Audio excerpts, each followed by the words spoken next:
ಶ್ರೀ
ಶರಣು ಶಂಕರ ತನಯ ಗಜಮುಖ ವರದ ಭೂಷಿಕ ವಾಹನ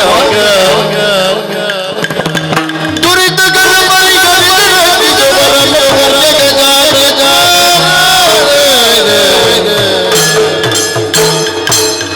ಶರಣು ಶಂಕರ ತನಯ ಗಜಮುಖ ವರದ ಭೂಷಿಕ ವಾಹನ ದುರಿತಗಳ ಪರಿಗಣಿಸಿ ರಕ್ಷಿಸು ಪರಮ ಪೂಜೆ ಗಜಾನನ ಗಣಪ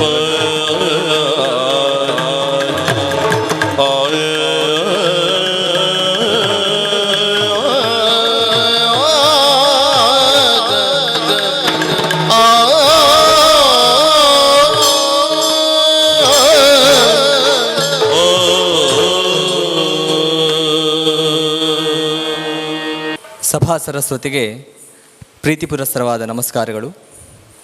ಇಂದು ವಿಶೇಷವಾದ ಕಾರ್ಯಕ್ರಮ, ಯಕ್ಷಗಾನಕ್ಕಾಗಿಯೇ ಯಕ್ಷಗಾನದ ಅಧ್ಯಯನಕ್ಕಾಗಿಯೇ ಸ್ಥಾಪನೆಗೊಂಡಂತಹ ಕಲಾಗಂಗೋತ್ರಿ ಸಂಘದ ಈ ಒಂದು ಸುವರ್ಣ ಮಹೋತ್ಸವದ ಈ ಉದ್ಘಾಟನಾ ಕಾರ್ಯಕ್ರಮದಲ್ಲಿ ಈ ಒಂದು ವಿಶೇಷವಾಗಿ ನಮ್ಮ ಏಕವ್ಯಕ್ತಿ ಯಕ್ಷ ಪ್ರಯೋಗಕ್ಕೆ ಅವಕಾಶವನ್ನು ನೀಡಿದಂತಹ ಎಲ್ಲರಿಗೂ ಕೂಡ ಮೊದಲನೆಯದಾಗಿ ವಂದನೆಗಳನ್ನು ಸಲ್ಲಿಸುತ್ತಾ ನಮ್ಮ ಈ ಕಾರ್ಯಕ್ರಮವನ್ನು ಸ್ತುತಿಯ ಮೂಲಕ ಈಗ ಆರಂಭಿಸಿದ್ದೇವೆ. ನಮ್ಮ ಈ ಕಾರ್ಯಕ್ರಮದಲ್ಲಿ ಭಾಗವತರಾಗಿ ನಮ್ಮ ಜೊತೆ ಧೀರಜ್ ರೈ ಸಂಪಾಜಿಯವರು ಇದ್ದಾರೆ. ಇವರನ್ನು ಈ ಕಾರ್ಯಕ್ರಮಕ್ಕೆ ಪ್ರೀತಿಪೂರ್ವಕವಾಗಿ ಸ್ವಾಗತಿಸ್ತಾ ಇದ್ದೇನೆ. ಹಾಗೆಯೇ ನಮ್ಮ ಈ ಕಾರ್ಯಕ್ರಮದಲ್ಲಿ ಚೆಂಡೆವಾದನದಲ್ಲಿ ಸವಿನಯನಲ್ಲಿ ತೀರ್ಥ ಇವರಿದ್ದಾರೆ. ಇವರನ್ನು ಕೂಡ ಸ್ವಾಗತಿಸ್ತಾ ಇದ್ದೇನೆ. ಹಾಗೆ ಮದ್ದಳೆಯಲ್ಲಿ ನಾನು ಮಯೂರ ನಾಯಕ, ಆನಂತರ ಹಾರ್ಮೋನಿಯಂನಲ್ಲಿ ಕೀರ್ತನ್ ನಾಯಕ, ಇವರನ್ನು ಕೂಡ ಈ ಕಾರ್ಯಕ್ರಮಕ್ಕೆ ಪ್ರೀತಿಪೂರ್ವಕವಾಗಿ ಸ್ವಾಗತಿಸ್ತಾ ಇದ್ದೇನೆ. ಚಕ್ರತಾಳದಲ್ಲಿ ಹರಿಶ್ಚಂದ್ರ ನಾಯಕ, ಇವರನ್ನು ಕೂಡ ಈ ಕಾರ್ಯಕ್ರಮಕ್ಕೆ ಪ್ರೀತಿಪೂರ್ವಕವಾಗಿ ಸ್ವಾಗತಿಸ್ತಾ ಇದ್ದೇನೆ. ಈಗ ನಾವು ಮೊದಲಿಗೆ ಆಯ್ದುಕೊಂಡಂತಹ ಆಖ್ಯಾನ ವಿಷಯ ವಿಭ್ರಮ, ಶೃಂಗಾರ ರಸ ಪ್ರಧಾನವಾದಂತಹ ಈ ಒಂದು ಆಖ್ಯಾನ, ಹಾಸ್ಯವು ಮಿಳಿತವಾದಂತಹದ್ದು.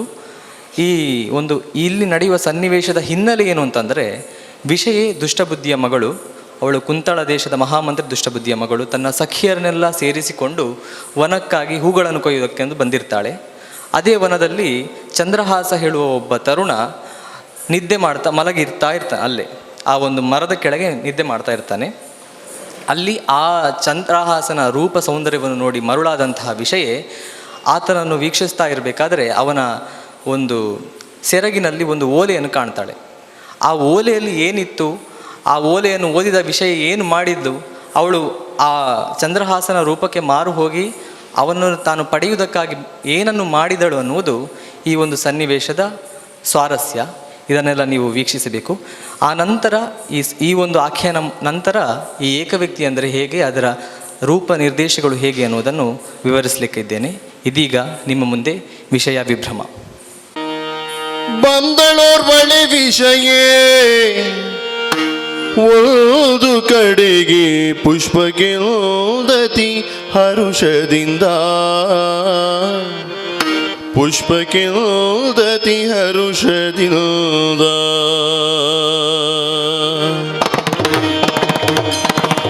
ಬಂದಳೋರ್ವಳೆ ವಿಷಯ ಒಂದು ಕಡೆಗೆ ಪುಷ್ಪಕೆಂದತಿ ಹರುಷದಿಂದ, ಪುಷ್ಪಕೆಂದತಿ ಹರುಷದಿಂದ. ಚಂದದಿ ತಾರಿಯರು ಮಲಗಿರ್ಪ ಚೆಲುವ,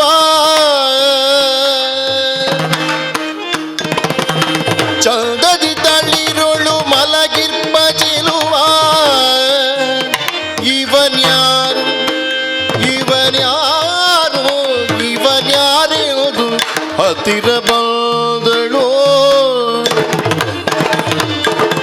ಬಂದಳೋರ್ವಳೆ ವಿಷಯ ಒಂದು ಕಡೆಗೆ ಪುಷ್ಪಕೆಂದತಿ ಹರುಷದಿಂದ, ಪುಷ್ಪಕೆಂದತಿ ಹರುಷದಿಂದ.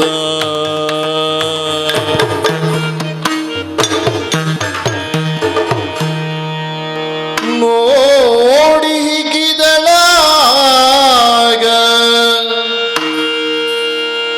ನೃಪಕುಮಾರನ ಕಂಡು, ಪಾಡಿ ಪೂರ್ವದ ಪುಣ್ಯವ,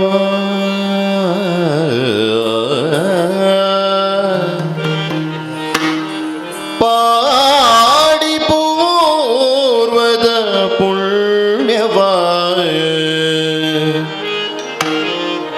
ನೋಡಿ ಹಿಗ್ಗಿದಳಾಗ ನೃಪಕುಮಾರನ ಕಂಡು, ಆ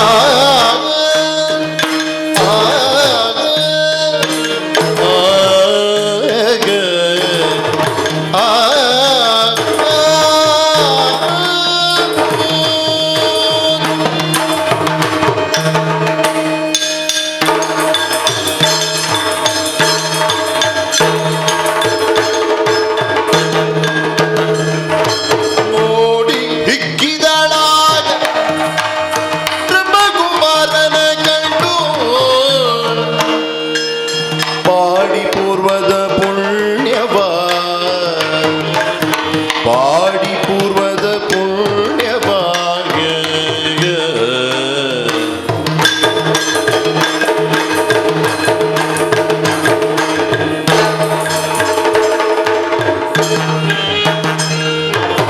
ಗಾಢ ನಿದ್ರಿ ಬಾನಿತನಾರು, ಗಾಢ ನಿದ್ರಿ ಬಾಯಿತನಾರು, ಲಕ್ಷಣ ತುಳು ರೂಢಿ ಬದುಕುಮಾರನು.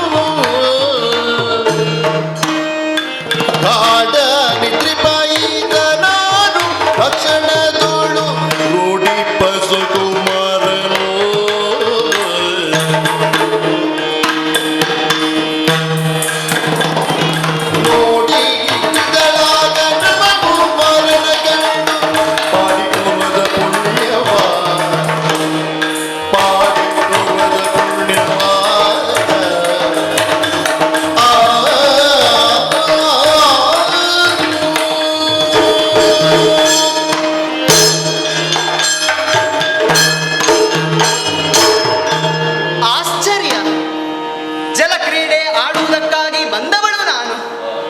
ನನ್ನ ಹೆಸರು ವಿಷಯ.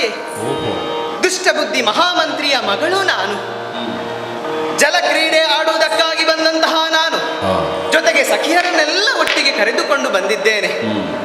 ಜಲಕ್ರೀಡೆಯನ್ನು ಆಡಿ ಮುಗಿಸಿ ಒದ್ದೆಯಾದ ಬಟ್ಟೆಗಳನ್ನು ತೆಗೆದಿರಿಸಿ ಹೊಸದಾದ ಪೀತಾಂಬರಗಳನ್ನು ಉಟ್ಟುಕೊಂಡೆವು, ಆಭರಣಗಳನ್ನು ತೊಟ್ಟುಕೊಂಡೆವು. ಮತ್ತೆಲ್ಲ ಎಲ್ಲ ಹೆಣ್ಮಕ್ಕಳು ಹೇಳಿದ್ರು, ಹೂ ಕೊಯ್ದುಕೊಂಡು ಬರೋಣ, ಹೂ ಕೊಯ್ದುಕೊಂಡು ಬರೋಣ ಎಂಬುದಾಗಿ. ಹೆಣ್ಮಕ್ಕಳಿಗೆ ಹೂ ಅಂದ್ರೆ ಇಷ್ಟ ನೋಡಿ, ಅದಕ್ಕಾಗಿ ಎಲ್ಲರೂ ಹೂ ಕೊಯ್ಯುವುದಕ್ಕಾಗಿ ನಿರ್ಧರಿಸಿದೆವು. ಮತ್ತೊಂದು, ಎಲ್ಲ ಹೆಣ್ಮಕ್ಕಳು ಒಟ್ಟಿಗೆ ಸೇರಿದ್ರೆ ಬರೀ ಮಾತಾಡ್ತಾರೆ, ಕೆಲಸ ಮಾಡುವುದಿಲ್ಲ ಅವರು. ಅದಕ್ಕಾಗಿ ಯೋಚಿಸಿ ಅವರನ್ನೆಲ್ಲ ಅತ್ತ ಕಡೆಗೆ ಕಳುಹಿಸಿ ನಾನೊಬ್ಬಳೇ ಈ ಮಾರ್ಗವಾಗಿ ಬಂದೆ. ಮಾರ್ಗದಲ್ಲಿ ಬರುತ್ತಾ ಬರುತ್ತಾ ಇರಬೇಕಾದರೆ ಎತ್ತರವಾದ ಬಂಡೆಕಲ್ಲಿನ ಮೇಲೆ ಎಳೆಯ ತಳಿರನ್ನು ಹಾಸಿಕೊಂಡು ಬೀಸುತ್ತಿರುವಂತಹ ತಂಗಾಳಿಗೆ ತನ್ನ ಮೈಯನ್ನು ಒಡ್ಡಿ ತನ್ನ ಎಡಗೈಯನ್ನೇ ತಲೆದಿಂಬಾಗಿರಿಸಿಕೊಂಡು ನಿದ್ರಾರೂಢರಾಗಿದ್ದಾರಲ್ಲ. ಯಾರಿವರು? ಪರದೇಶಿಗಳು. ಹೇಗೆ? ಹೌದು, ಪರದೇಶಿಗಳು. ಪರದೇಶಿಗಳೇ ಇರ್ಬೇಕು. ನಮ್ಮೂರಲ್ಲಿ ಇಷ್ಟು ಚಂದದವರೆಲ್ಲ ಇಲ್ಲಪ್ಪ. ಇಲ್ಲಿ ನೀವು ಬಾರಿ ಚೆನ್ನಾಗಿದ್ದೀರಿ. ನೀವು ಗೊತ್ತಾಯ್ತು ನನಗೆ. ರೂಪಕ್ಕೆ ಹೆಸರಾದವರು ಬಹಳಷ್ಟು ಮಂದಿ ಇದ್ದಾರೆ. ಸ್ಮರ, ಜಯಂತ, ವಸಂತ, ನಳಕೂಬರರೆ ಮೊದಲಾದವರು ಇದ್ದಾರೆ. ಸ್ಮರನಿರಬಹುದೋ? ಹೇಗೆ? ಪಕ್ಕದಲ್ಲಿ ರತಿಯೇ ಕಾಣ್ತಾ ಇಲ್ಲ. ವಸಂತ ಸ್ಮರಣಿಗೆನೇ ಕೆಲಸ ಇಲ್ಲ ಅಂತ ಆದ್ಮೇಲೆ ಇನ್ನು ವಸಂತ ಯಾಕೆ ಬರ್ತಾನೆ? ಜಯಂತನು ಅಲ್ವೇ ಅಲ್ಲ. ಗೊತ್ತಾಯ್ತು ನನಗೆ. ಅಶ್ವಿನಿ ದೇವತೆಗಳು ಜೊತೆಯಾಗಿ ಚಲಿಸುವಂತದ್ದು. ಇಲ್ಲಿ ನೋಡಿದರೆ ಒಬ್ಬರೇ ಮಲಗಿಕೊಂಡಿದ್ದಾರೆ. ಅವರು ಅಲ್ಲ.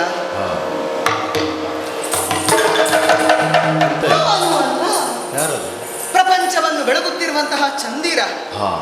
ಪ್ರಪಂಚವನ್ನು ಸುತ್ತಾಡುತ್ತಾ ಆಯಾಸವಾಗಿ ಇಲ್ಲಿ ಬಂದು ಪವಡಿಸಿದನೋ ಹೇಗೆ ಎಂದು ಭಾವಿಸಿದೆ. ಇಲ್ಲ, ಆ ಚಂದಿರನ ಮುಖದಲ್ಲಿ 10 ಕಲೆಗಳು. ಇವರ ಮುಖ ನೋಡಿ ಒಂದು ಕಲೆಯೂ ಗೋಚರವಾಗುತ್ತಾ ಇಲ್ಲ. ಮತ್ಯಾರಿರ್ಬಹುದು? ಅವರ ವೇಷಭೂಷಣಗಳನ್ನು ಗಮನಿಸಿದರೆ ಯಾವುದೋ ಒಂದು ದೇಶದ ರಾಜಕುಮಾರ ಎಂಬುದರಲ್ಲಿ ಅನುಮಾನವಿಲ್ಲ. ನೋಡಿ ನೋಡಿ, ಕಿರೀಟ ಹೇಗೆ ಹೊಳೆಯುತ್ತಾ ಇದೆ. ಆ ಮೀಸೆ ನೋಡಿ. ಸ್ವಾಮಿ, ನಾನು ಬಂದಾಗ ಗೊತ್ತಾಯ್ತು. ಹೇಗೆ? ಹೌದಾ? ಸಣ್ಣಕ್ಕೆ ನಗಾಡ್ತಿದ್ದಾರೆ ಅವರು. ನಿದ್ರೆಯಲ್ಲಿ. ನಿಮ್ಗೆ ಇರುವಂತಹ ಕಾಯಿಲೆ ಎಲ್ಲರಿಗೂ ಇರ್ತದಂತೆ ನೀವು ಭಾವಿಸಿಕೊಳ್ಳುವುದು ಬೇಡ. ಗೊತ್ತಾಯ್ತು. ಬಲು ದೂರದ ಊರಿನ ಪ್ರಯಾಸ ನೋಡಿ. ಆ ಪ್ರಯಾಣದ ಆಯಾಸವನ್ನು ನೀಗಿಸಿಕೊಳ್ಳುವುದಕ್ಕಾಗಿ ಇಲ್ಲಿ ಪವಡಿಸಿಕೊಂಡಿರಬೇಕು. ನೋಡಿ ಹೇಗೆ ನಗಾಡ್ತಾ ಇದ್ದಾರೆಂಬುದು ಅರ್ಥ ಆಯ್ತು ನನಗೆ. ಮಲಗಿಕೊಂಡಿರುವಂತಹ ಇವರ ಕನಸಿನಲ್ಲಿ ಯಾವಳೋ ಒಬ್ಬಳು ಅಪ್ಸರಾಂಗನೆ ಬಂದು ತಕ್ಕ ತತ್ತೈ ಅಂತ ಕುಣಿತಾ ಇದ್ದಿರಬೇಕು. ಅವರು ಕಾಣುತ್ತಿರುವಂತಹ ಆ ಕನಸಿನ ಕನ್ಯೆ ನಾನೇ ಆಗಿದ್ದರೆ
ಇಷ್ಟು ಬೆವರುವುದು, ಸಣ್ಣಕ್ಕೆ ಸೆಕೆ ಬೇರೆ ಆಗ್ತಾ ಇದೆ, ಹೌದಾ? ನಮಗೆ ಚಳಿ ಆಗ್ತದೆ.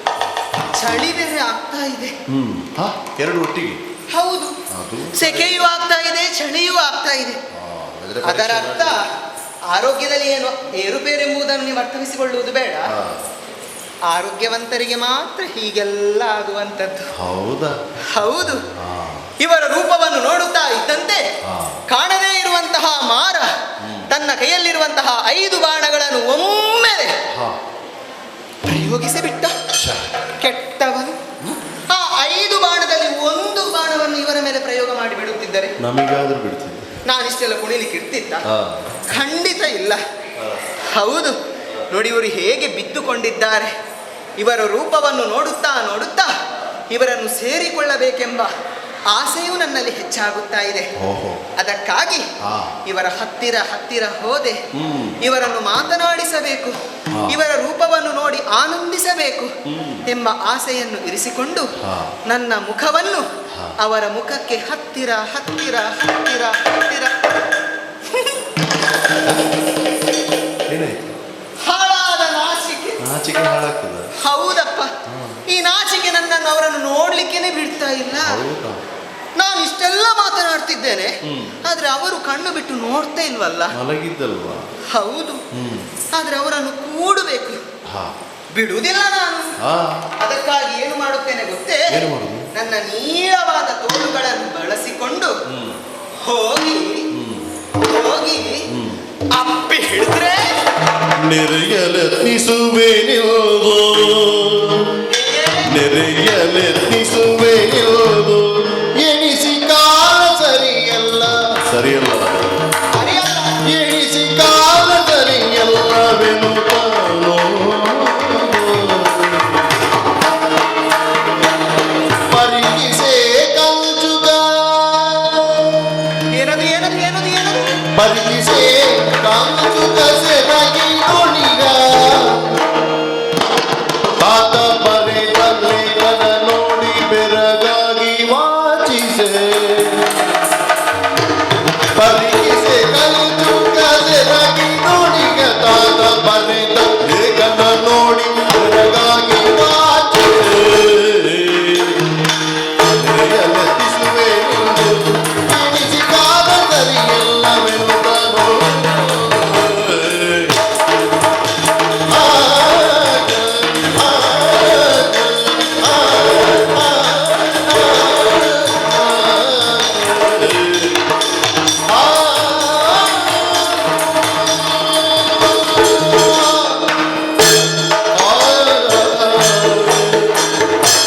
ತಾವಗಟ್ಟು ಹೋಗಿ ಅಪ್ಪಿ ಹಿಡಿಬೇಕಂತ ಆಸೆ.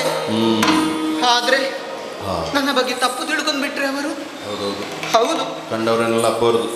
ಅಪರಿಚಿತರು ಬೇರೆ, ಹಾ. ತಪ್ಪು ತಿಳಿದುಕೊಳ್ಳಬಾರ್ದು. ಮತ್ತೊಂದುಂಟು, ಏನದು? ನಾನು ಒಬ್ಬಳೇ ಬಂದದ್ದ, ಮತ್ತೆ? ನನ್ನೊಟ್ಟಿಗೆ ಸಖಿಯರನ್ನೆಲ್ಲ ಕೂಡಿಕೊಂಡು ಬಂದಿದ್ದೇನೆ. ನಾನು ಇವನ ಹತ್ತಿರ ಹೋಗುವುದು, ಇವನನ್ನು ಅಪ್ಪಿ ಹಿಡಿಯುವುದು ನೋಡಿಬಿಟ್ಟರೆ ಸಖಿಯರು ಸುಮ್ಮನಿರ್ತಾರ? ಏನ್ ಮಾಡ್ತಾರೆ? ಮೊದಲೇ ಅವರಿಗೆ ನನ್ನ ಮೇಲೆ ಕಣ್ಣು. ಯಾಕೆ? ವಿಷಯ ಏನ್ ಮಾಡ್ತಾಳೆ, ವಿಷಯ ಏನ್ ಮಾಡ್ತಾಳೆ ಅಂತ ನೋಡ್ಲಿಕ್ಕೆ. ಅಪ್ಪುವುದನ್ನು ನೋಡಿದ್ರೆ ಶಂಕ ಜಾಗಟ ಹಿಡ್ಕೊಂಡು ಇಡೀ ರಾಜ್ಯ ಟಾಮ್ ಟಾಮ್ ಮಾಡ್ಕೊಂಡು ಬಂದು ಬಿಡ್ಬಹುದು. ಆದ್ರೆ ಏನ್ ಮಾಡ್ಲಿ, ಏನ್ ಮಾಡುದು? ಇವರ ಜೊತೆ ಮಾತಾಡ್ಬೇಕು. ಕುಂಡು ಕುಂಡು ನೆಲ ಹೊಂಡಾಗಿ ಹೋಗಿದೆ, ಅದು ಇವರಿಗೆ ಎಚ್ಚರಿಕೆನೆ ಆಗ್ತಾ ಇಲ್ವಲ್ಲ. ಏನ್ ಮಾಡ್ಲಿ? ಇಷ್ಟು ಚಂದದ ಹಕ್ಕಿ ಇವತ್ತು ಸಿಗ್ತದಂತ ನಾನು ಭಾವಿಸಿಕೊಂಡವಳೇ ಅಲ್ಲ. ಆದ್ರೆ ಇದನ್ನು ಹೀಗೇ ಬಿಟ್ಟು ಹೋಗ್ಲಿಕ್ಕೆ ನನಗೆ ಮನಸ್ಸು ಬೇರೆ ಬರ್ತಾ ಇಲ್ಲ. ಏನ್ ಮಾಡೋದು? ಮನೆಗೆ ಹೋಗುವುದಷ್ಟೇ.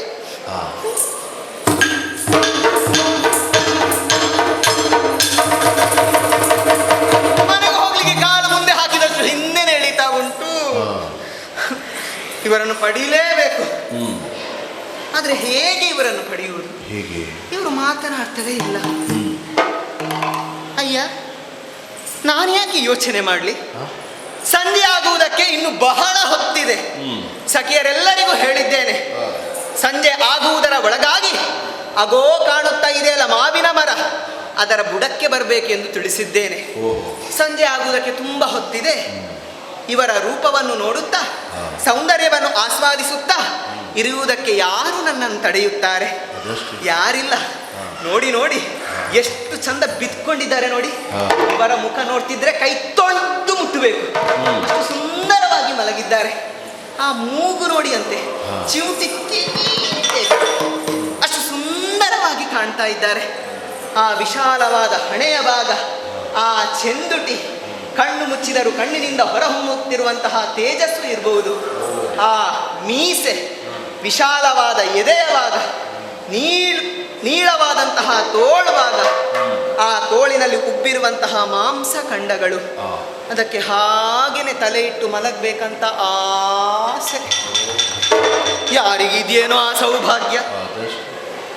ಅಯ್ಯ, ಅದೇನದು ಕಾಣಿಸುತ್ತಿರುವುದು? ಗಂಟು. ಹೌದು, ಕಂಚುಕದ ಸೆರಗಿನಲ್ಲಿ ಒಂದು ಗಂಟು ಕಾಣಿಸ್ತಾ ಇದೆ. ಏನಿರ್ಬಹುದು? ಗಂಟು ಕಟ್ಟಲ್ಪಟ್ಟಿದೆ ಎಂದಾದರೆ ಬಹಳ ಕುತೂಹಲಕಾರಿಯಾದ ವಿಷಯ ಎಂಬುದು ಮನವರಿಕೆಗೆ ಬರುತ್ತಾ ಇದೆ. ಗೌಪ್ಯವಾಗಿರುವುದರ ಬಗ್ಗೆ ನನಗೆ ಆಸಕ್ತಿ ತುಂಬಾ ಹೆಚ್ಚು. ಗಂಟು ಉಂಟಲ್ವಾ, ಯಾರಂತ ಗೊತ್ತಿಲ್ಲ, ಏನಾದ್ರೂ ಗೊತ್ತಾಗ್ಬಹುದು. ಗಂಟು ಬಿಚ್ಚಿದ್ರೆ ಹೇಗೆ? ಆದ್ರೆ ಅವ್ರು ಗೊತ್ತಾಗ್ಬೇಕಲ್ಲ. ಹೋಗುವ, ಗಂಟೊಮ್ಮೆ ಬಿಚ್ಚಿ ನೋಡ್ತೇನೆ ನಾನು. ಬೇಡ, ನಾನು ಗಂಟು ಬಿಚ್ಚಲಿಕ್ಕೆ ಹೋಗುದು, ಅವ್ರ ಪಕ್ಕನ ಕೈ ಹಿಡ್ಕೊಂಡ್ಬಿಟ್ರೆ ನಮಗೆ ಬೇಕಾದದೇ ಅಲ್ಲ. ಅದು ಆದ್ರೂ ಕೂಡ ಹೀಗೆಲ್ಲ ಕೈಯನ್ನು ಹಿಡಿದುಕೊಳ್ಳಿಕ್ಕೆ ನಾನು ಬಿಡುವವಳಲ್ಲ. 4 ಮಂದಿ ಸೇರಿ ಗುರು ಹಿರಿಯರಿದ್ರೆ ಮಾತ್ರ ಒಂದು ವಿವಾಹಕ್ಕೆ ಅರ್ಥ ಬರುತ್ತದೆ. ಸಂಸ್ಕಾರ ಉಂಟು. ಹೌದು, ಮತ್ತೆ ನಿಮ್ಮ ಹಾಗೆಯ ನಾನು ಹಾಗಲ್ಲ. ಅದಕ್ಕಾಗಿ ನೋಡಿ ನಾನೀಗ ಮಾತನಾಡ್ತಾ ಇರುವಂತದ್ದು. ಆದ್ರೂ ಆ ಗಂಟಿನಲ್ಲಿ ಏನಿದೆ ಅಂತ ನಾನು ತಿಳ್ಕೊಳ್ಬೇಕು. ಆದ್ರೆ ತಿಳ್ಕೊಳ್ಳುವುದಾದ್ರೂ ಹೇಗೆ?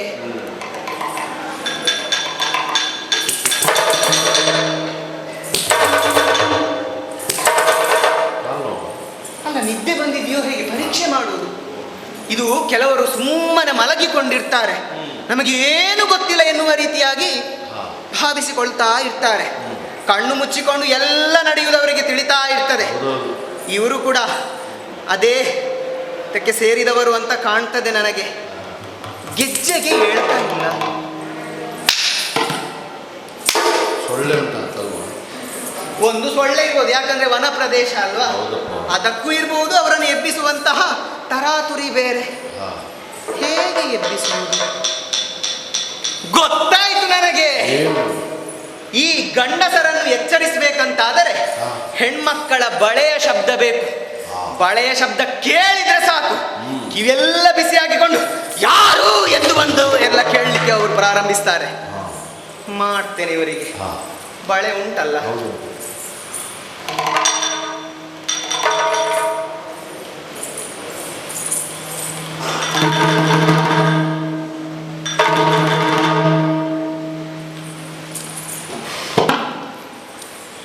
ಇನ್ನು ತಡ ಮಾಡುವುದಲ್ಲ.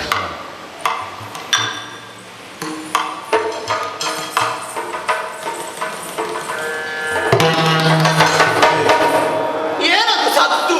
ಸ್ಫೋಟ ಆಯ್ತು. ವನ ಪ್ರದೇಶ ಅಲ್ಲ. ಅಲ್ಲ, ಚಿಕ್ಕ ಮಕ್ಕಳಿಗೆ ತಪ್ಪು ಮಾಡಬೇಕಾದ್ರೆ ಅವರ ಎದೆ ಬಡಿತದ ಸದ್ದು ಕೇಳಿ ಅವರು ಹೆದರುವುದುಂಟು. ನಾನು ಚಿಕ್ಕವಳು ನೋಡಿ, ಅದಕ್ಕಾಗಿ ನನ್ನ ಎದೆ ಬಡಿತದ ಶಬ್ದ ಕೇಳಿ ನನಗೇ ಹೆದರಿಕೆಯಾದದ್ದು. ಇನ್ನು ಮಾತನಾಡ್ತಾ ಕುಳಿತರೆ ಪ್ರಯೋಜನ ಇಲ್ಲ. ಏನು ಗಂಟು? ನೋಡ್ಲೇಬೇಕು.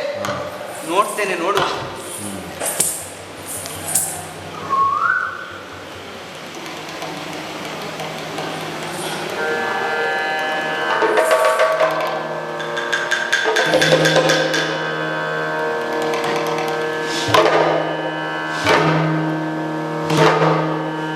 ಬೆಂಕಿ ಉಂಟು.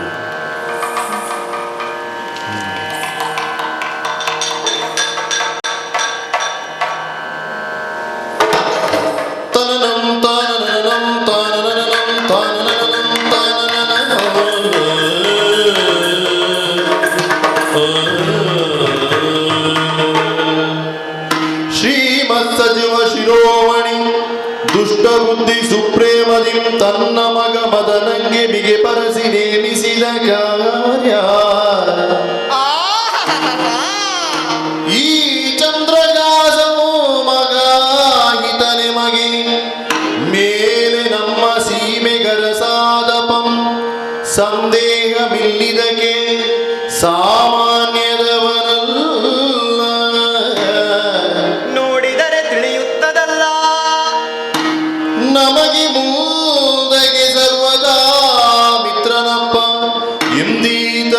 ಕಳುಹಿದೆವು ನಿನ್ನ ಬಳಿಗಿದನರಿವುದೋ. ಮುಂದೆ ಮುಂದೆ ಹೊತ್ತು ಕಳೆಯದೆ ಬಳಿಗಿವನ ಕುಲ ವಿದ್ಯ ವಿದ್ಯಾ ವಯಸ್ಸು ನೀ ನೋಡುತ್ತಿರದೆ. ಹೊತ್ತು ಕಳೆಯದೆ ಹೊತ್ತು ಕಳೆಯದೆ ಬಳಿಗಿವನ ಕುಲ ವಿದ್ಯ ವಿದ್ಯಾ ವಯಸ್ಸು ನೀ ನೋಡುತ್ತಿರದೆ. ಕೊಡು ವಿಷಮ ಕೊಡು ವಿಷವ ವಿಷವ ಕೊಡು ವಿಷವ ವಿಷವ ಕೊಡು.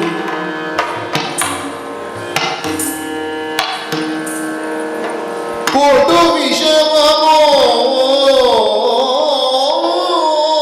ಮೋಹಿಸುವಂತೆ ಬಾಲಕಗೆ ಪುತ್ತರೋತ್ತರಬಹುದೆನುದರಿ.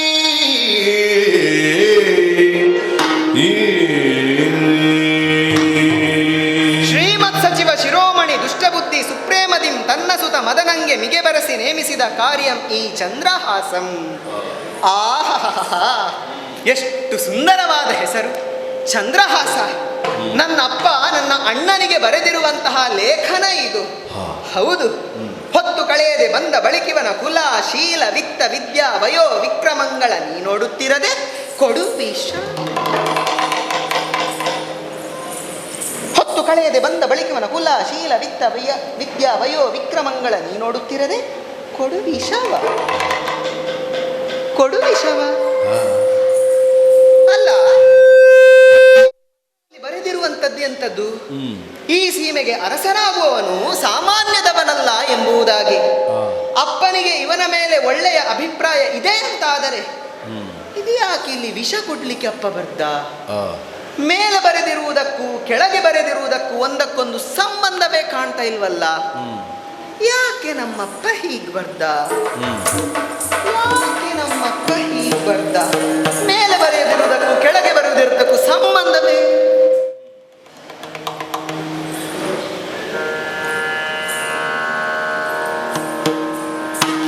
ಅದರೆ ತಪ್ಪಿರುವುದು ದಶರಥಿ,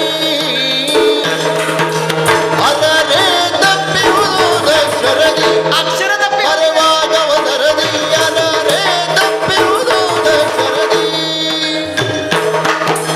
ವಿಷಯೇ ಮರೆಪೋಬದೆಂಬ ಭಾವ ಭಾವ,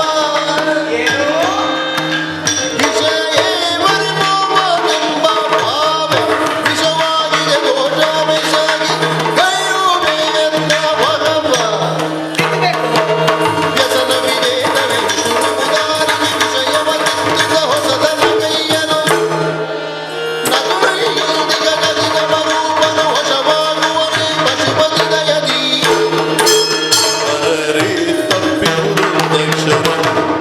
ಈ ಪತ್ರದ ಮೂಲ ವಿಚಾರ ಏನು ಎಂಬುದನ್ನು ನಾನು ತಿಳಿದುಕೊಂಡೆ. ಮೇಲೆ ಬರೆದಿರುವುದಕ್ಕೂ ಕೆಳಗೆ ಬರೆದಿರುವುದಕ್ಕೂ ಸಂಬಂಧವನ್ನು ಕಲ್ಪಿಸಿಕೊಂಡೆ. ಹೆಚ್ಚು ಹೇಳಬೇಕೆಂದರೆ ಇದು ಸಂಬಂಧಕ್ಕೆ ಸಂಬಂಧಪಟ್ಟಂತಹ ವಿಷಯ. ಹೌದು, ದೊಡ್ಡವರ ಮನೆ ಮಗಳು ನೋಡಿ ನನ್ನಪ್ಪನಿಗೆ ರಾಜಕೀಯವೇ ಪ್ರಿಯವಾಗಿರುವಂಥದ್ದು. ಬೆಳೆದ ಮಗಳೊಬ್ಬಳಿದ್ದಾಳೆ, ಅವಳಿಗೆ ಮದುವೆ ಮಾಡಿಸಬೇಕು ಎಂಬುದರ ಬಗ್ಗೆ ಸ್ವಲ್ಪವೂ ಆಲೋಚನೆ ಇಲ್ಲ.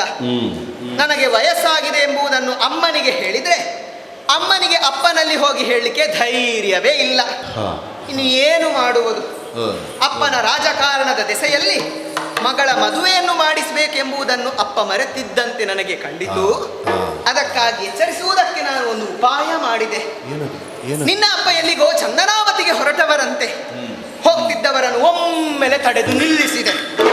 ಅಪ್ಪ, ನೀವು ಎಲ್ಲಿಗೆ ಹೋಗುವುದು ಅಂತ ಕೇಳಿದೆ. ಯಾಕೆ ಅಂತ ಹೇಳಿ ನನ್ನನ್ನು ವಿಚಾರಿಸಿದ್ರು. ಅದಕ್ಕೆ ನಾನು ಬಿಡ್ಲಿಲ್ಲ.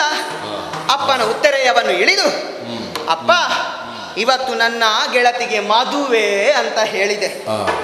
ಮದುವೆಗೆಲ್ಲ ನೀನು ಹೋಗು, ನಾನು ಬರುವುದಿಲ್ಲ ಅಂತ ಹೇಳಿದ್ರು. ನಾನು ಬಿಡ್ಲಿಲ್ಲ. ಅಪ್ಪನಿಗೆ ಇನ್ನಷ್ಟು ಹೇಳಿದೆ, ಅಪ್ಪ ಅಪ್ಪ, ನನ್ನ ಗೆಳತಿಯನ್ನು ಮದುವೆಯಾಗುವಂತಹ ಗಂಡ ಎಷ್ಟು ಚಂದ ಇದ್ದಾನಂತ ಹೇಳಿದ್ರೆ ಕೈ ತೊಳೆದು ಮುಟ್ಟಬೇಕು, ಅಷ್ಟು ಚಂದ ಇದ್ದಾನಂತ ಹೇಳಿದೆ. ಈ ಚಂದಗಿಂದೆಲ್ಲ ನನ್ನ ಅಪ್ಪನಿಗೆ ಅರ್ಥವೇ ಆಗುವುದಿಲ್ಲ. ಅರ್ಥ ಆಗ್ತಿದ್ರೆ ಅವ್ರು ಹೀಗಿರ್ತಿದ್ರ? ಇಲ್ಲ, ನಾನು ಬಿಡ್ಲಿಲ್ಲ. ನಾನು ಇನ್ನಷ್ಟು ಮಾತನಾಡಿದೆ. ಇನ್ನು ಹತ್ತಿರ ಹೋಗಿ, ಅಪ್ಪ, ನನ್ನ ಗೆಳತಿ ನನಗಿಂತ 2 ವರ್ಷ ಚಿಕ್ಕವಳು ಅಂತ ಹೇಳಿದೆ. ಈ ಮಾತು ಅರ್ಥ ಆಗದಿದ್ದರೆ ನನ್ನಪ್ಪ ರಾಜಕೀಯದಲ್ಲಿದ್ದು ದಂಡ. ಇದನ್ನು ಅರ್ಥೈಸಿಕೊಂಡಂತಹ ಅಪ್ಪ, ಮಗಳೇ ವಿಷಯ, ನಿನ್ನ ವಿಚಾರವನ್ನು ಅರ್ಥ ಮಾಡಿಕೊಂಡಿದ್ದೇನೆ, ನಿನಗೆ ವರತಾನೆ, ಅದಕ್ಕಾಗಿಯೇ ನಾನು ಹೋಗ್ತಾ ಇದ್ದೇನೆ ಎಂದು ಹೇಳಿ ತಿಳಿಸಿದ್ರು. ಬಹುಶಃ ಆ ಚಂದನಾವತಿಯಲ್ಲಿ ಈ ಚಂದ್ರಹಾಸ ಸಿಕ್ಕಿರಬೇಕು.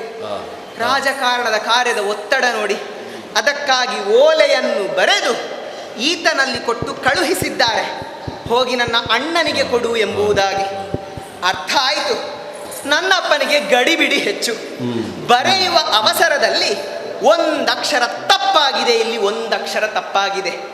ಕೊಡು ವಿಷಯ ಅನ್ನುವುದರ ಬದಲಾಗಿ ಕೊಡು ವಿಷವ, ಒಂದಕ್ಷರ ತಪ್ಪಾಗಿದೆ. ಒಂದಕ್ಷರ ತಿದ್ದಬೇಕು. ಅಪ್ಪ, ಪತ್ರ ಎಂದು ನನ್ನ ಕೈಗೆ ಸಿಕ್ಕಿ ಆಗಿದೆ. ಹೋಗಿ ಹೋಗಿ ಈ ಪತ್ರವನ್ನು ಇವನು ಹೋಗಿ ನನ್ನ ಅಣ್ಣನಿಗೆ ಕೊಟ್ಟು ಬಿಡ್ತಿದ್ರೆ ಅವನು ಹುಂಬ ವಿಷ ಕೊಟ್ಟು ಸಾಯಿಸಿ ಬಿಡ್ತಾ ಇದ್ದ. ಪತ್ರ ಎಂತೂ ನನ್ನ ಕೈಗೆ ಸೇರಿಯಾಗಿದೆ, ಇನ್ನು ತಡ ಮಾಡುವುದು ಯಾಕೆ? ಮನೆಗೆ ಹೋಗಿ ಲೇಖನಿಯನ್ನು ಹಿಡಿದು ಯಾ ವ ಎನ್ನುವುದನ್ನು ಯಾ ಅಂತ ತಿದ್ದಿ ತರ್ತದೆ. ಹೌದಲ್ಲ? ನಾನು ಬರುವಷ್ಟರಲ್ಲಿ ಇವನು ಎದ್ದು ಹೋದ್ರೆ ಹಕ್ಕಿ ಹಾರಿ ಹೋಗ್ತದೆ. ಮತ್ತೆ ಹಿಡಿಯುವುದಾದರೂ ಎಲ್ಲಿಂದ? ಏನು ಮಾಡುದು? ಹೋ ಹೋ ಹೋ, ಕಾಣುತ್ತಾ ಉಂಟು ಬಳ್ಳಿ. ಆ ಬಳ್ಳಿಯ ಎಲೆಯನ್ನು ಕಿತ್ತು ತೆಗೆದು ಅದರ ರಸದಿಂದ ನಾನು ತಿದ್ದು, ಆ ಬಳ್ಳಿಯ ಎಲೆಯ ರಸದ ಬಣ್ಣ ಕೆಂಪು ಬಣ್ಣದ್ದು, ಇಲ್ಲಿ ಕಪ್ಪಕ್ಷರದಲ್ಲಿ ಬರೆಯಲ್ಪಟ್ಟಿದೆ. ತಿದ್ದಿದ್ದು ಅಂತ ಗೊತ್ತಾಗಬಾರ್ದು, ತಿದ್ದಬೇಕು. ಏನ್ ಮಾಡ್ಲಿ?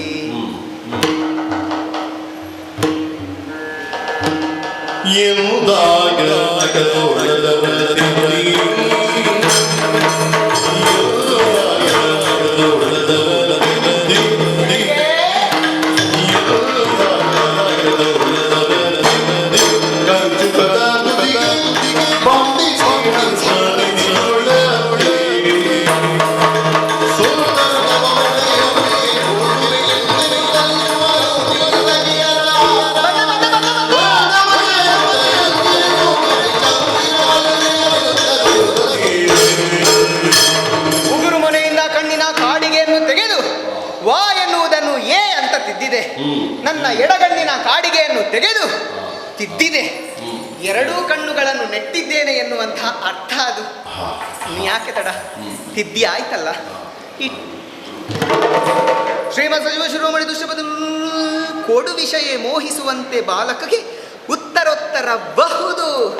ಸಖಿಯರೇ, ಬಂದೆ ಬಂದೆ ಬಂದೆ, ನಿಲ್ಲಿ ನಿಲ್ಲಿ ನಿಲ್ಲಿ.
ಈ ಮೊದಲ ಆಖ್ಯಾನದ ನಂತರ ಇದೀಗ ಈ ಒಂದು ಏಕವ್ಯಕ್ತಿ ಅನ್ನುವಂತಹ ಯಕ್ಷಪ್ರಯೋಗ ಹೇಗೆ ರೂಪುಗೊಂಡಿತು ಅನ್ನುವ ಬಗ್ಗೆ ಒಂದೆರಡು ಮಾತುಗಳು.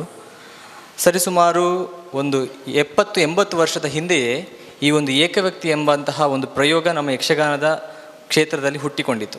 ಅದಕ್ಕಿಂತ ಹಿಂದೆ ಅನೇಕ ಪ್ರಯೋಗಗಳು ಕೂಡ ನಮ್ಮ ಯಕ್ಷಗಾನದಲ್ಲಿ ಆಗಿದ್ದರೂ ಕೂಡ ಈ ರೀತಿಯ ಒಂದು ವಿಶೇಷವಾದ ಪ್ರಯೋಗ ಅಲ್ಲಿ ನಡೆಯಿತು. ಆನಂತರ ಬೇರೆ ಬೇರೆ ರೀತಿಯ ಸುಧಾರಣೆಗಳು ಅದರಲ್ಲಿ ಮೂಡಿ ಆನಂತರ ಇತ್ತೀಚೆಗೆ ಒಂದು 20 ವರ್ಷಗಳ ಹಿಂದೆ ಉಡುಪಿ ಕೇಂದ್ರದಲ್ಲಿ ಬನ್ನಂಜೆ ಸಂಜೀವ ಸುವರ್ಣರ ನಿರ್ದೇಶದಲ್ಲಿ ಮತ್ತೊಂದು ರೀತಿಯ ಒಂದು ಹೊಸ ರೀತಿಯ ಅದಕ್ಕೆ ಒಂದು ರೂಪವು ಅದಕ್ಕೆ ಒದಗಿ ಬಂತು.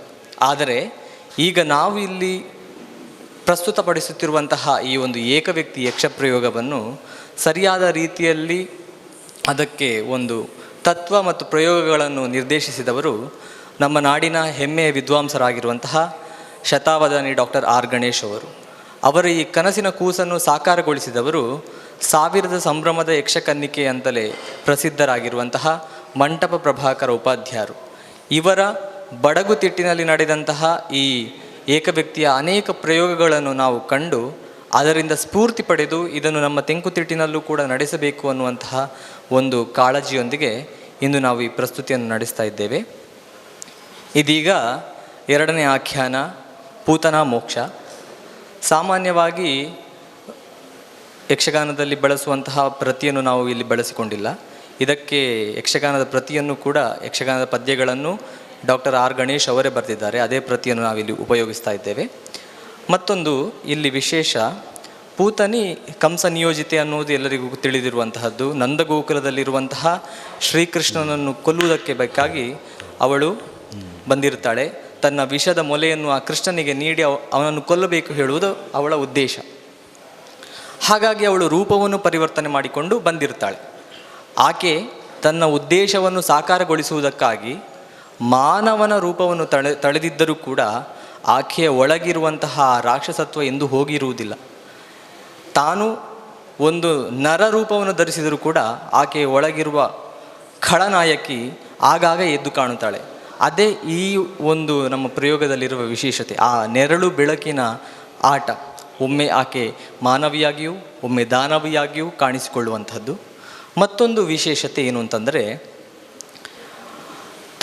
ಅವಳು ಕೃಷ್ಣನನ್ನು ಯಶೋದೆಯಿಂದ ಕೃಷ್ಣನನ್ನು ಪಡೆದುಕೊಂಡು ಆಕೆಗೆ ಹಾಲು ಉಣಿಸಬೇಕಾದರೆ ಆ ಕೃಷ್ಣ ಎಷ್ಟು ಚೆನ್ನಾಗಿ ಆ ಪೂತನಿಯ ಎದೆ ಹಾಲು ಕುಡಿದ ಅಂತಂದರೆ ಆ ರಾಕ್ಷಸಿಯ ಎದೆಯಲ್ಲಿಯೂ ಕೂಡ ಒಂದು ಮಟ್ಟಿಗೆ ಒಂದು ಕ್ಷಣಕ್ಕೆ ತಾಯ್ತನದ ಅನುಭವ ಉಂಟಾಗುತ್ತದಂತೆ. ಆಕೆಯೂ ಕೂಡ ಇಷ್ಟರವರೆಗೆ ಅದೆಷ್ಟೋ ಮಕ್ಕಳನ್ನು ತನ್ನ ಎದೆ ಹಾಲು ಕುಡಿಸಿ ಕೊಂದವಳು ಆ ಒಂದು ಕ್ಷಣದಲ್ಲಿ ಮಾತ್ರ ತಾನು ತಾಯಿಯಾದೆ, ತನ್ನ ಜೀವನವೇ ಸಾಕಾಯಿತು, ತನಗೆ ಧನ್ಯತೆಯ ಸಂದರ್ಭ ಇದು ಒದಗಿ ಬಂತು ಹೇಳುವಂತಹ ಒಂದು ಧನ್ಯತಾ ಹಿಂಡೋಲನವನ್ನು ಅನುಭವಿಸ್ತಾಳೆ. ಆನಂತರ ಅದು ಕೇವಲ ಅವಳಿಗೆ ಒಂದು ಕ್ಷಣಿಕಕ್ಕೆ ಒದಗಿ ಬರುವಂತಹ ಭಾವ ಅಷ್ಟೇ. ಆಕೆಯ ಸ್ಥಾಯಿ ಭಾವ ಆ ಕ್ರೋಧ, ಕ್ರೌರ್ಯ, ಮತ್ಸರಾದಿಗಳೇ ಆಗಿದ್ದರೂ ಕೂಡ ಆ ಒಂದು ಕ್ಷಣಕ್ಕೆ ಆಕೆಯ ಹೃದಯದಲ್ಲಿ ವಾತ್ಸಲ್ಯ ಎನ್ನುವ ಭಾವ ಉದಿಸಿ ಬರ್ತದೆ. ಆನಂತರ ಮತ್ತೆ ಅವಳು ರಾಕ್ಷಸಿಯಾಗಿ ಮುಂದುವರೆದು ಆ ಕೃಷ್ಣನನ್ನು ಕೊಲ್ಲುವುದಕ್ಕೆ ಪ್ರಯತ್ನಿಸ್ತಾಳೆ. ಕೃಷ್ಣ ತನ್ನ ಲೀಲೆಯನ್ನು ತೋರಿಸಿ ಆ ಪೂತನೆಯನ್ನು ವಧಿಸ್ತಾನೆ. ಇದು ಈ ಒಂದು ಈಗ ನಡೆಯಲಿಕ್ಕಿರುವಂತಹ ಆಖ್ಯಾನ. ಆಗ ನಡೆದದ್ದು ಶೃಂಗಾರ ರಸ ಮತ್ತು ಹಾಸ್ಯರಸ ಪ್ರಧಾನವಾಗಿದ್ದರೆ, ಇಲ್ಲಿ ನಾವು ಆಕೆಯ ಕ್ರೋಧ ಅಂದರೆ ಭಯಾನಕ ರಸವನ್ನು ಆಗಲಿ ಮತ್ತು ಬೀಭತ್ಸ ರಸ ಮತ್ತು ಆ ಒಂದು ಕ್ಷಣದಲ್ಲಿ ಕಾಣುವಂತಹ ಕರುಣರಸ, ಇಷ್ಟನ್ನು ಈ ಒಂದು ಆಖ್ಯಾನದಲ್ಲಿ ನಾವು ಒಳ ಮಾಡಿಕೊಂಡು ಇಲ್ಲಿ ಈಗ ಪ್ರಯೋಗಿಸಲಿಕ್ಕಿದ್ದೇವೆ. ಈಗ ಪ್ರಸ್ತುತಿ ಪೂತನ ಮೋಕ್ಷ.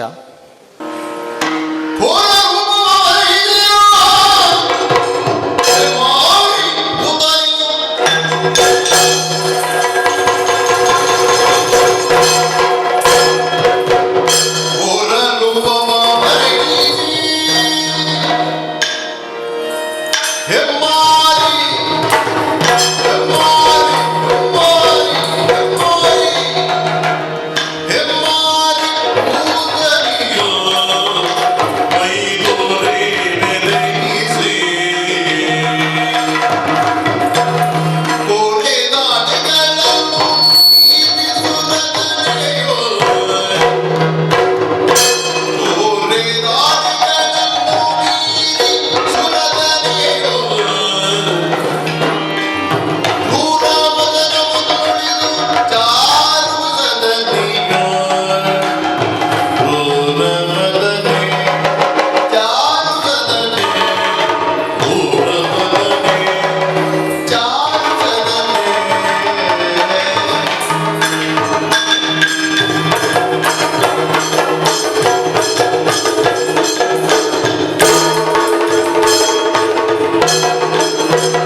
ಹೆಮ್ಮಾರಿ ಹೆಮ್ಮಾರಿ ಹೆಮ್ಮಾರಿ ಕೂದಲಿಯು ಮೈದೋರಿ ಮರೆಯುತ್ತೇವೆ.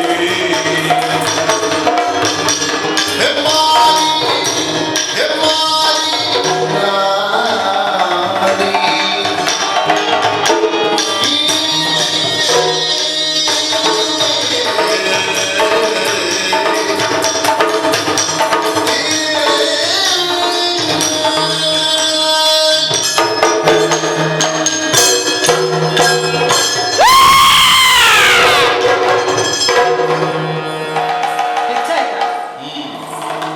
ನಾನಿರುವುದೇ ಹೀಗೆ. ಊರು ಹಾಳು ಮಾಡುವುದಕ್ಕಾಗಿ ಬಂದವಳು ಕಂಸನ ಆಣತಿಯಾಗಿದೆ. ಏಯ್ ಪೂತನಿ, ಹೋಗು. ಆ ನಂದಗೋಪನ ಮನೆಯಲ್ಲಿ ರಂಗ ಇದ್ದಾನೆ, ಆತನನ್ನು ಕೊಂದು ಬಾ ಎಂಬುದಾಗಿ ತಡ ಮಾಡಲಿಲ್ಲ. ನೇರವಾಗಿ ನಂದಗೋಪನ ಮನೆ ಬಳಿಗೆ ಬಂದೆ. ಕಂಡಂತಹ ಮಕ್ಕಳನ್ನು ಮೋಹಿಸಿದೆ. ನನ್ನ ವಿಷಸ್ತನವನ್ನು ನೀಡುವುದರ ಮೂಲಕ ಅವರಿಗೆ ಮತ್ತು ಬರಿಸಿದೆ. ಮತ್ತು ಬಂದಂತಹ ಮಕ್ಕಳನ್ನು ಕೊಂದು ತಿಂದು ಮುಗಿಸಿದವಳು ನಾನು. ಆಗ ಕಂಸ ಭೂಪತಿ ಆಳೊಬ್ಬ ಬಂದು ಎಚ್ಚರಿಸಿದ. ಏಯ್ ಪೂತನಿ, ಕಂಡಂತಹ ಮಕ್ಕಳನ್ನು ಕೊಲ್ಲಬೇಡ. ನೀನು ಕೊಲ್ಲಬೇಕಾಗಿರುವಂಥದ್ದು ರಂಗನೆನ್ನುವಂತಹ ಕಪ್ಪು ಹುಡುಗನನ್ನು. ಕಪ್ಪೋ ಬೆಳೆದು ಸಿಕ್ಕಿದ್ದನ್ನೆಲ್ಲ ಕೊಂದು ಬಿಟ್ಟೆ. ಇನ್ನು ತಡ ಮಾಡುವುದಲ್ಲ, ಆ ನಂದಗೋಪನ ಮನೆಗೆ ತೆರಳಬೇಕು. ಹೇಗೆ ಹೋಗಲಿ?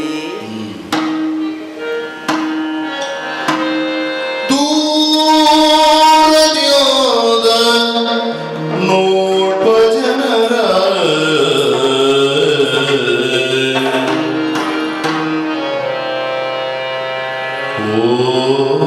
ಓರೆ ನೋಟದಿಂದ ನೋಡಿ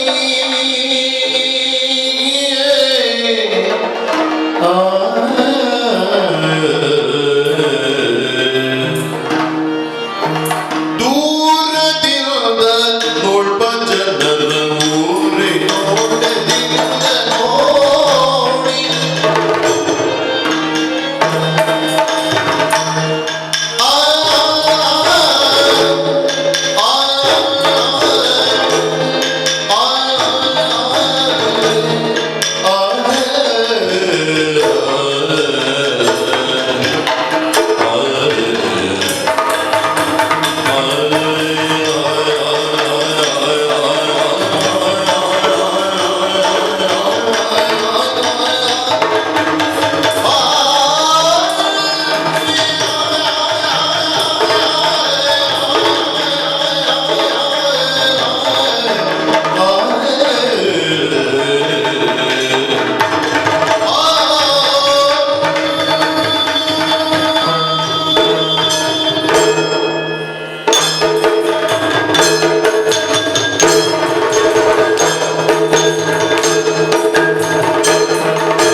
ನಂದಗೋಪನ ಮನೆಗೆ ಎಲ್ಲ ಗೋಪಿಕೆಯರು ಹೋಗಿರುವಾಗ ಇವಳೊಬ್ಬಳು ಯಾರು ಎಂಬುದಾಗಿ ಇವರನ್ನೆಲ್ಲ ನಾನು ಈಗ ವಿಚಾರಣೆ ಮಾಡುವುದಿಲ್ಲ. ನನಗೆ ಬೇಕಾಗಿರುವಂಥದ್ದು ಆ ರಂಗನೆಂಬ ಕಪ್ಪು ಬಣ್ಣದ ಹುಡುಗ. ಆತನನ್ನು ಕೊಲ್ಲಬೇಕು. ದೂರದಲ್ಲಿ ಹೋಗ್ತಿದ್ದವರನ್ನು ಎಲ್ಲರನ್ನು ಕರೆದು ವಿಚಾರಣೆ ಮಾಡಿದೆ. ನಂದಗೋಪನ ಮನೆ ಎಲ್ಲಿ ಇರುವುದು ಎಂಬುದಾಗಿ. ಅದು ದೂರದಲ್ಲಿ ಕಾಣಿಸುತ್ತಿರುವಂತಹ ಎತ್ತರವಾದಂತಹ ಮನೆಯೇ ನಂದಗೋಪನ ಮನೆ. ಕಾಣುತ್ತಾ ಇರುವಂತಹ ದಾರಿಯಲ್ಲಿಯೇ ನಂದಗೋಪನ ಮನೆಗೆ ನಾನು ತೆರಳುತ್ತೇನೆ. ಇನ್ನು ತಡ ಮಾಡುವುದು ಸರಿಯಲ್ಲ. ಆ ರಂಗನನ್ನು ಕೊಲ್ಲುವುದಕ್ಕಾಗಿ ನಂದಗೋಪನ ಮನೆಗೆ ಈ ಕೂತನಿಯ ಪ್ರವೇಶ.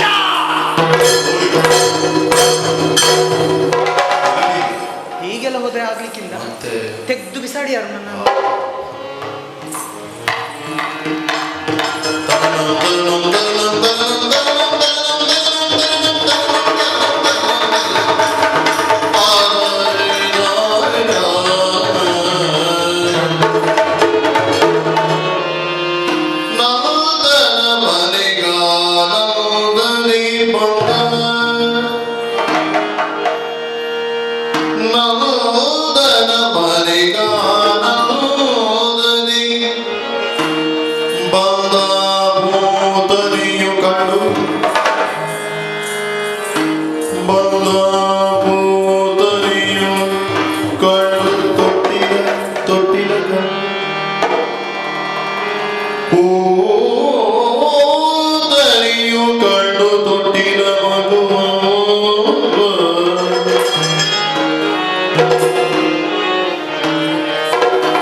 ನಾನು ಮಗುವಿಗೆ ಹೇಳಿದ್ದಲ್ಲ. ನನ್ನನ್ನು ನೋಡ್ತಾ ಇರುವವರು ಹೇಗೆ ನೋಡ್ತಾ ಇದ್ದಾರೆ, ಅವರು ಸತ್ತೇ ಹೋಗ್ಲಿಕ್ಕಂತ ಹೇಳಿದ್ದು. ಕಂಡು ಕಿತ್ತ ಹೋಗ್ಲಿಕ್ಕೆ ಮಗುವಿಗೆ ಹೇಳಿದ್ದಲ್ಲ ಯಶೋದಮ್ಮ. ನೋಡಿ ನೋಡಿ ನೋಡಿ, ನಿಮ್ಮ ಸಂಗಡಿಗರು ಹೇಗೆ ಹೇಳ್ತಾ ಇದ್ದಾರೆ, ಅವರಿಗೆ ನಾನು ಹೇಳಿದ್ದು. ಯಶೋದಮ್ಮ, ಅಬ್ಬಬ್ಬಬ್ಬಬ್ಬಬ್ಬಬ್ಬಬ್ಬಬ್ಬಬ್ಬ, ಇಷ್ಟು ಸುಂದರವಾದ ಮಗುವನ್ನು ನೀವು ಹೆತ್ತಿದ್ದ? ಅಯ್ಯಯ್ಯೋ, ನಿಮ್ಮ ಹೊಟ್ಟೆ ಅಂದ್ರೆ ಎಷ್ಟು ದೊಡ್ಡದು. ಹಾಗೆ ಹೇಳಿದ್ದಲ್ಲ ಯಶೋದಮ್ಮ, ಎಷ್ಟು ಪ್ರೀತಿಯಿಂದ ನೀವು ಹೆತ್ತಿದ್ದೀರಿ, ಹಾಗೆ ಹೇಳಿದ್ದು ನಾನು. ನೋಡಿ ನೋಡಿ, ಈ ಮಗುವಿನ ಮುಖ ನೋಡಿ, ಆ ಮುಖ ನೋಡಿ, ಚಂದ್ರನ ಹಾಗೆ ಇದೆ ಅದರ ಮುಖ. ಹೌದು, ಎಷ್ಟು ಚಂದ ಕಾಣ್ತಾ ಉಂಟು. ಇನ್ನು ಅದರ ಕಣ್ಣು ಕಮಲದಂತಹ, ಎಸಳಿನಂತಹ ಕಣ್ಣುಗಳು ಯಶೋದಮ್ಮ. ಹೌದು ಹೌದು, ನೋಡಿ ನೋಡಿ, ಎಷ್ಟು ಚಂದ ಬಿದ್ಕೊಂಡಿದೆ ಈ ಮಗು. ಯಶೋದಮ್ಮ ನೋಡಿ, ಆ ಮಗು ಅಳ್ತಾ ಉಂಟು.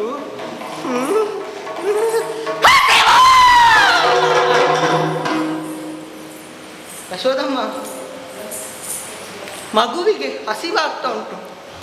ನೋಡಿ, ನೀವು ಯಾರ್ಯಾರಿಗೆ ನಿಮ್ಮ ಮಗುವನ್ನು ಎತ್ತಿ ಕೊಡ್ತೀರಿ, ನನಗೂ ನನ್ನ ಎದೆ ಭಾರವನ್ನು ಇಳಿಸಿಕೊಳ್ಳುವುದಕ್ಕಾಗಿ ಒಮ್ಮೆ ಅವಕಾಶ ಕೊಡಿ ಯಶೋದಮ್ಮ.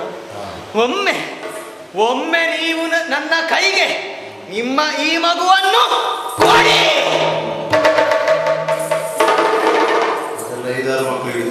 ಹೀಗೆ ಹಿಡಿದ್ರೆ ಒಂದು 10 ಮಕ್ಕಳನ್ನು ಹಿಡ್ಕೊಳ್ಬಹುದು. ಅದು ಮೊದಲಿನ ಆಕಾರ. ಈಗ ಆಕಾರ ಬದಲಿಸಿಕೊಳ್ಬೇಕು.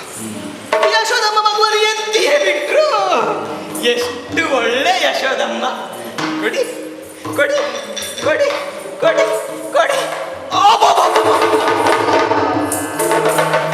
ಈ ಮಗು ಹಾಲು ಕುಡ್ದದ್ದ, ಮಣ್ಣು ತಿಂದದ್ದ ಇರ್ಬೋದು.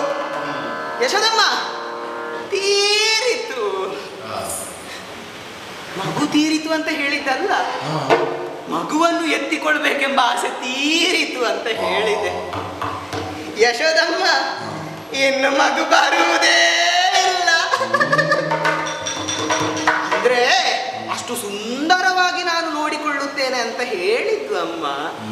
ಹೌದು, ನೀವು ಚಿಂತೆ ಮಾಡಬೇಡಿ, ಹೋಗಿ, ಬೇಕಾದ್ರೆ ನಾನೇ ಕರೀತೇನೆ. ಹೋಗಿ ಹೋಗಿ ಯಶೋದಮ್ಮ. ಅಕ್ಕ, ನೀವು ಕೂಡ ಹೋಗಬಹುದು. ಅಕ್ಕ, ಮಗು ನಾನು ನೋಡ್ಕೊಡ್ತೇನೆ. ಹೋಗಿ ಹೋಗಿ ಹೋಗಿ. ನೀನೇನು ನೋಡುವಂಥದ್ದು, ನಡಿಯೇ.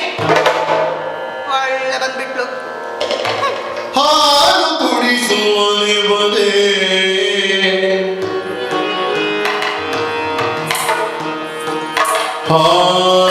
ಹಾರಲವನೇ ತಾನಿಗೆ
ಅರ್ಪಣೆಯಾದುದು ರಜಸ ತರ್ಪಣೆಯಾದುದು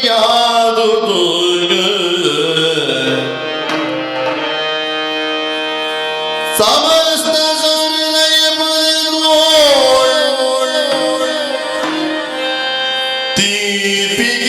ಎದನುಭೂತಿಯನ್ನೇರ್ಪಡಿಸಿರುವ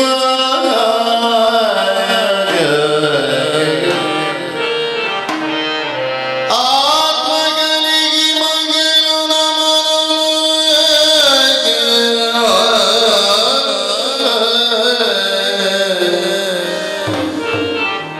ಮಂಗಲ